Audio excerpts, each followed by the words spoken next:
بسم اللہ الرحمن الرحیم۔ السلام علیکم ناظرین، میں آپ کا میزبان ڈاکٹر محبوب علی یوسفزئی اور آپ دیکھ رہے ہیں ایک نیا پروگرام۔ ناظرین، جس آپ سب کو پتہ ہے کہ اس وقت پاکستان تحریک انصاف جو ہے وہ انتشار کا شکار ہو گئی ہے، خاص طور پر جب 24 نومبر کا دھرنا شروع کیا گیا اور 26 نومبر کو اسلام آباد میں سیکیورٹی فورسز ساتھ میں رینجرز اور پولیس کی جانب سے ان پر بھرپور شیلنگ کی گئی، اور اس کے بعد پاکستان تحریک انصاف کے کارکنان اور پاکستان تحریک انصاف کی لیڈرشپ جو ہے وہاں سے غائب ہوئی، تو اس کے بعد پاکستان تحریک انصاف میں اختلافات کھل کر سامنے آ گئے ہیں۔ جس طرح آپ سب کو پتہ ہے کہ 26 نومبر کی رات کو جب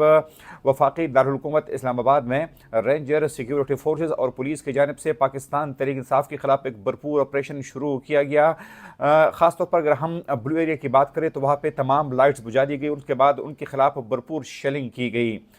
اس شیلنگ کے دوران جو ہے پاکستان تحریک انصاف کے کئی کارکنان جو ہے وہ زخمی ہو گئے، جبکہ پاکستان تحریک انصاف یہ دعویٰ بھی کر رہی ہے کہ ان کے کئی کارکنان جو ہے وہ جاں بحق بھی ہو گئے ہیں۔ لیکن ناظرین، اس کے بعد اگر آپ دیکھیں کہ پاکستان تحریک انصاف کے مختلف جو لیڈرز ہیں وہ ایک دوسرے پر الزامات لگا رہے ہیں۔ کچھ لیڈرز کا یہ کہنا ہے کہ عمران خان جو ہے وہ سنجانی میں جلسے اور دھرنے پر راضی ہو گئے تھے، لیکن بشرا بی بی نہیں مان رہی تھی، جبکہ ساتھ میں آج بشرا بی بی کے ترجمان مشال یوسفزئی کا بیان آیا ہے، جن کا یہ کہنا ہے کہ عمران خان نے بشرا بی بی کو یہ کہا تھا کہ آپ نے ہر حالت میں ڈی چوک تک پہنچنا ہے، اس لیے عمران خان کے واضح احکامات کو فالو کرتے ہوئے بشرا بی بی ڈی چوک پہنچی تھی، لیکن جب بشرا بی بی ڈی چوک پہنچی تو پاکستان تحریک انصاف کی قیادت وہاں سے غائب تھی۔ جی ہاں، پاکستان تحریک انصاف کی اگر ہم قیادت کی بات کریں تو ڈی چوک میں شاید علی امین گنڈاپور کے علاوہ پاکستان تحریک انصاف کی مرکزی لیڈرشپ، خاص طور پر پنجاب کی جو بڑی لیڈرز ہے، جس میں خود شیخ وقاص اکرم شامل ہے، جس میں پاکستان تحریک انصاف کے دیگر اہم لیڈر شامل ہے، تو وہاں پر تمام لیڈرشپ جو تھی وہ وہاں سے غائب تھی، حتیٰ کہ پاکستان تحریک انصاف کے سیکرٹری جنرل اکرم راجہ جو ہے وہ بھی وہاں سے غائب تھے، اور پاکستان تحریک انصاف کی کوئی لیڈرشپ نہیں تھی کہ جو کہ کارکنان کو حوصلہ دے، کارکنان کو گائیڈ کرے۔ ایسے صورتحال میں جب ان پر شیلنگ شروع کر دی گئی اور پاکستان تحریک انصاف کے جو چند وہاں پر لیڈر موجود تھے جب وہ وہاں سے پسپا ہو گئے، خاص طور پر علی امین گنڈاپور اور بشرا بی بی وہاں سے غائب ہوئے، اور وہ پہلے ہری پور پہنچے، اس کے بعد وہ مانسہرہ پہنچے، تو اس کے بعد کارکنان جو ہے کئی کارکنان کو گرفتار کیا گیا، کئی کارکنان جو تھے وہ زخمی ہوئے، جبکہ پاکستان تحریک انصاف کے دعوے کے مطابق ان کے کئی کارکنان جو ہے وہ جاں بحق بھی ہو گئے ہیں۔ ناظرین، اگر آپ اس پورے صورتحال کا اگر ہم جائزہ لیں تو اس دھرنے سے پہلے خود علی امین گنڈاپور نے ایک تقریب سے خطاب کرتے ہوئے یہ دعویٰ کیا تھا کہ اگر اسلام آباد دھرنے کے بعد وہ واپس نہیں آئے تو ان کے جنازے پڑھائے جائے۔ مطلب وہ بہت بڑے دعوے کر رہے تھے کہ اگر ہم عمران خان کو جب تک جیل سے رہا کروانے میں کامیاب نہیں ہوتے تو اس وقت تک ہم واپس نہیں آئیں گے۔ اس طریقے سے پاکستان تحریک انصاف کی جو دیگر لیڈرشپ تھی تو وہ بھی بڑے بڑے دعوے تو ضرور کرتے تھے، لیکن جب ان پر شیلنگ ہوئی تو وہ وہاں سے غائب ہو گئے۔ لیکن سب سے اہم بات یہ ہے کہ جب اگر آپ ماضی میں مختلف یعنی مومنٹس کو دیکھیں، آپ انقلابیوں کو دیکھیں، تو ہمیشہ لوگوں کے پاس کئی اسٹریٹجیز ہوتی ہے۔ یعنی پاکستان تحریک انصاف کے لیڈرز تو یہ دعویٰ کر رہے تھے کہ جب وہ ڈی چوک کی طرف جا رہے تھے تو شاید ان کے وہم و گمان میں بھی نہیں تھا کہ ان کے خلاف اتنا سخت ایکشن لیا جائے گا، لیکن یہ یقیناً ان کے پلان میں ہونا چاہیے تھا کہ اگر ریاست یا ریاستی ادارے جو ہے ان کے خلاف سخت ایکشن لیتی ہے تو اس کے بعد ان کے پاس کیا اسٹریٹجی اور پلان موجود تھا۔ اگر ان کے پاس پلان موجود نہیں تھا تو یقیناً یہ ان کی ناکامی تھی۔ بظاہر لگتا یوں ہے کہ اس دھرنے کے لیے، اس احتجاج کے لیے بھرپور طور پر تیاریاں نہیں کی گئی تھی، کیونکہ پاکستان تحریک انصاف کی گزشتہ روز کی جو سیاسی کمیٹی اور کور کمیٹی کا اجلاس ہوا ہے تو اس میں بھی کئی افراد جو ہے، خاص طور پر کئی ان کی جو لیڈرشپ ہے وہ گلے شکوے کرتے نظر آ رہے ہیں۔ گزشتہ اجلاس میں پاکستان تحریک انصاف کے کئی لیڈرز جو ہے، جس میں خود صاحبزادہ حامد رضا، جس میں اکرم راجہ، جس میں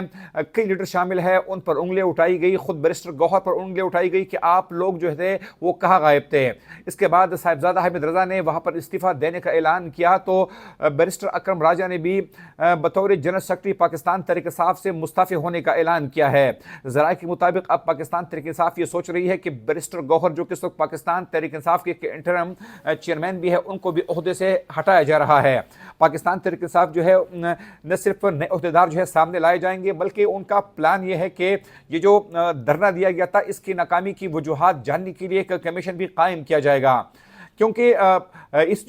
جو اس وقت پاکستان تحریک انصاف کا دھرنا ناکام ہوا ہے تو پاکستان تحریک انصاف کے کارکنان کا مورال انتہائی ڈاؤن ہے. کسی کو نہیں پتا کہ آئندہ کیا ہوگا اور کس طرح ہوگا. لیکن ناظرین، اس سے پہلے کہ ہم اس حوالے سے مزید بات کریں، پاکستان مسلم لیگ نون کے ایک مرکزی لیڈر خواجہ صاحب کی جانب سے ایک ٹویٹ آیا ہے جس میں ان کا یہ کہنا ہے کہ پاکستان تحریک انصاف کو جب سنجانی آفر کی گئی تو ان کو یہ آفر لینی چاہیے تھی، کیونکہ اگر پاکستان تحریک انصاف کے لوگ جو ہے وہ سنجانی میں قیام کرتے تو مسلسل حکومت پریشر میں رہتی کہ یہ لوگ کبھی بھی سنجانے سے وفاقی دارالحکومت آ سکتے ہیں، یہ روڈز کو بلاک کر سکتے تھے، ان کی کارکنان کے لیے وہاں پہ آرام کا سبب جو ہے وہ بن سکتا تھا، آرام کرنے کے لیے، ٹینٹس لگانے کے لیے وہاں پر سہولیات فراہم کی جا سکتی تھی. اس لیے ان کے لیے بڑا آسان تھا حکومت کو جو ہے حکومت کے ساتھ نیگوشیٹ کرنے کا، حکومت کو ٹف ٹائم دینے کا. لیکن پتہ نہیں کہ کس کے فیصلے پر عمل ہوا اور کیوں اس پر اتفاق نہیں کیا جا سکا. تو اس میں کوئی شک نہیں ناظرین کہ جو پاکستان تحریک انصاف کو اس وقت جس ناکامی کا سامنا کرنا پڑا ہے، شاید پاکستان تحریک انصاف اگر ہم گزشتہ 2-3 سالوں کا ذکر کریں تو پہلی دفعہ پاکستان تحریک انصاف کو اتنی بڑی ناکامی کا سامنا کرنا پڑا ہے. اب بھی وقت ہے پاکستان تحریک انصاف کے لیے کہ وہ سر جوڑ کر بیٹھے، خاص طور پر پاکستان تحریک انصاف کے وہ لیڈرز جو کہ باتیں تو بہت کرتے ہیں لیکن جب عملاً احتجاج کا وقت آ پہنچتا ہے تو یہ لوگ کہاں غائب ہوتے ہیں. یقیناً تمام صورتحال کو دیکھنا پڑے گا. ساتھ میں اس وقت ان کے لیڈرز عمران خان جو کہ جیل میں ہے تو اب ان کے لیے مزید سختیاں بڑھیں گی. ان کے جو چند کیسز میں ان کی ضمانت متوقع تھی، شاید وہ ضمانتیں بھی منسوخ ہوگی اور ان پر نئے کیسز بھی آہستہ آہستہ بنیں گے. اس لیے پاکستان تحریک انصاف کے لیے سخت وقت ہے. لیکن اس وقت میں سب سے اہم بات یہ ہے کہ پاکستان تحریک انصاف کے وہ تمام پرانے لیڈرز، پرانے کارکن جو کہ 1996-97 سے پاکستان تحریک انصاف میں ہیں، وہ یہ گلا کرتے ہیں کہ پاکستان تحریک انصاف جو ہے وہ نئے لوگوں کے ہاتھوں میں آ گئی ہے، ان کو پیچھے دھکیل دیا گیا ہے. اس لیے ان پرانے ورکرز کو، پرانے لیڈرز کو جو ہے پاکستان تحریک انصاف میں موقع دینا پڑے گا کہ وہ یہ لوگ جو ہے یہ سامنے آئے، پاکستان تحریک انصاف کو فرنٹ سے لیڈ کرے. اور خاص طور پر اس حوالے سے بھی ایک کلیئرٹی آنی چاہیے، کیونکہ ایک طرف تو یہ دعوی کی جاتی ہے کہ سنجانی کے مقام پر عمران خان جو ہے وہ راضی ہو گئے تھے، جبکہ دوسری طرف یہ دعوی کی جا رہی ہے کہ بشرا بیبی کو عمران خان کی جانب سے یہ ہدایات فراہم کر دی گئی تھی کہ آپ نے صرف اور صرف ڈی چوک تک پہنچنا ہے. تو یہ تمام باتیں جو ہے یہ کارکنان کے سامنے آنی چاہیے. ساتھ میں ناظرین، ہماری بدقسمتی یہ ہے کہ جب اس قسم کے احتجاج اور جلوس ہوتے ہیں تو عام طور پر کسی بھی سیاسی پارٹی کے جو عام کارکن ہوتے ہیں، جو کہ غریب کارکن ہوتے ہیں، وہ لقمہ اجل بن جاتے ہیں، وہ زخمی ہو جاتے ہیں، وہ گرفتار ہو جاتے ہیں. جبکہ عام طور پر لیڈرز اور ساتھ میں ان کے جو MNAs MPs ہوتے ہیں وہ ہمیشہ بچ نکلنے میں کامیاب ہو جاتے ہیں. تو کارکنان کو بھی سوچنا ہوگا کہ آخر ان کو استعمال کون کرتا ہے اور وہ کیوں کر استعمال ہوتے ہیں. یقیناً ان تمام باتوں کے لیے ایک فیکٹ فائنڈنگ کمیشن کی ضرورت ہے. پاکستان تحریک انصاف کو اپنے گریبان میں بھی دیکھنا ہوگا کہ ہم کب تک یہ احتجاج کرتے رہیں گے. کیا عمران خان کو رہائی دلوانے کے لیے ہمیں عدالتوں کے پاس جانا پڑے گا؟ ہمیں کیا کرنا چاہیے؟ سب سے آخر میں آپ کے ساتھ ایک دوسری خبر شامل کرتے ہیں کہ گزشتہ روز پاکستان کے ایک معتبر صحافی مطیع اللہ جان کو جو ہے وہ گرفتار کیا گیا ہے. اور حیرانی کی بات یہ کہ مطیع اللہ جان، جس کے بارے میں سب جانتے ہیں کہ جس آدمی نے زندگی میں کبھی سگریٹ نہیں پیا، اس پر یہ الزام لگایا گیا ہے کہ مطیع اللہ جان جو تھے وہ نشے میں تھے. ان کے گاڑی سے آئس بھی برآمد کی گئی ہے. وہ ایک چیک پوسٹ پر جب ان کو روکا گیا تو اس نے اپنی گاڑی جو ہے وہ پولیس پر چڑھا دی. ساتھ میں اس نے پولیس سے بندوق بھی چھین لی. ساتھ میں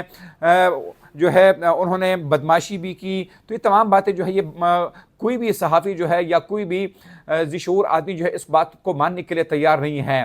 حکمرانوں کو ہوش کے ناخن لینا پڑیں گے اور اس قسم کے جو بوگس کیسز ہے، خاص طور پر جرنلسٹوں کے خلاف، وہ بنانے سے اجتناب کرنا چاہیے. اگلے پروگرام تک آپ میزبان ڈاکٹر محبوب علی یوسفزئی کو اجازت دیجیے. اللہ حافظ.